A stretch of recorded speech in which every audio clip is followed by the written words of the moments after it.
Have you ever felt that pressure? You know, the one that says you have to be this warm, welcoming host, always ready to open your doors? Well, today we're going to dive into the psychology behind why, for some people, having guests over isn't just an inconvenience. It's actually deeply, deeply draining. And it all starts with the pressure to put on a show. Right, so it all begins with what we can call the perfect host performance. The second that doorbell rings, it's like this unspoken script just kicks in. Suddenly, there are all these rules, this role you're expected to play, right in your own home. First up, you have to look happy. A smile is basically part of the uniform, right? You're supposed to be the director of fun for the evening, and your mood has to set the tone for everyone else. Next, you have to talk politely. The conversation needs to be light, it's got to be engaging, and always, always pleasant, no matter how you're actually feeling on the inside. And of course, you have to entertain. It's on you to manage the whole flow of the evening, make sure nobody's bored, and keep that social energy up. It's a lot of work. So all of this just piles up into this one single massive demand. You have to be the perfect host, and you have to do it even if you're completely exhausted. Even if you're feeling sad, even if mentally you're just not okay. So what is the real cost of putting on this performance? So yeah, what is the real cost? Well, the reason this whole performance is so draining for so many people comes down to all that hidden emotional work. And there's a core psychological concept that explains it perfectly. And that concept is called emotional masking. It's basically the act of putting on a brave face, of hiding how you really feel just to fit in with what everyone expects. It's pretending everything's totally fine when on the inside it's, well, anything but. And this is a really big deal for people who just value authenticity. I mean, if you hate pretending, being forced to act okay can feel like you're not even being true to yourself. It's not just tiring, it is an incredibly uncomfortable feeling. You know, this leads to a really crucial point about relationships. For these folks, a deep connection isn't necessarily defined by being in the same room together. Friendship and love, they're measured in a completely different way. Look, it's not that they don't care about their friends and family. They care deeply, but they often thrive on other kinds of connection.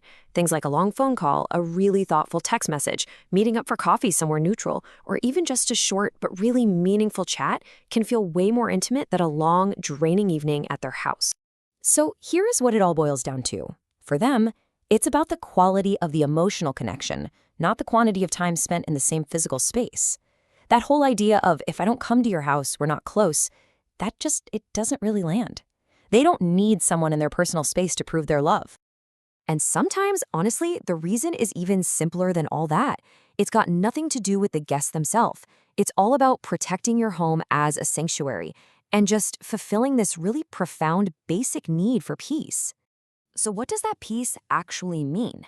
Well, it's about having a space with no intrusive noise, no constant movement.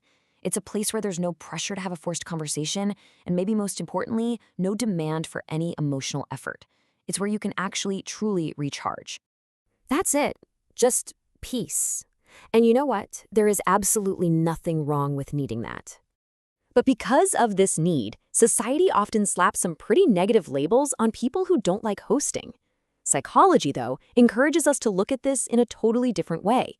It's not about what they're against, it's about what they are for. And this really shows that shift in perspective so well. Someone isn't being rude, they're emotionally sensitive. They're not antisocial, they're peace-loving. It's not about being unfriendly, it's about being private. And it is definitely not weird, it's being actively protective of your own mental health and your energy. So, if any of this is hitting home for you, the message is really, really clear. It doesn't make you a bad person. It doesn't mean you hate people. It just means you really value your space and that your peace is a powerful, necessary thing in your life. Okay, so this brings us to our final and maybe the most important message of all. This is all about giving yourself permission. You do not have to write a 5-page essay explaining why you need your space. Your boundaries are valid, period. You are under no obligation to serve up your home and your energy if it's just going to leave you feeling totally depleted. It is okay to just say no. And this one is so important. You do not have to feel guilty about it. Protecting your peace isn't selfish. It is essential self-care. So let this be the big takeaway. Your space, your rules, your comfort. At the end of the day, that matters so much more than any unspoken social rule. And now, I would love to hear from you. Are you someone who just loves hosting, or do you really relate to what we've been talking about today? Go ahead and share your experience in the comments, because you never know who out there feels the exact same way.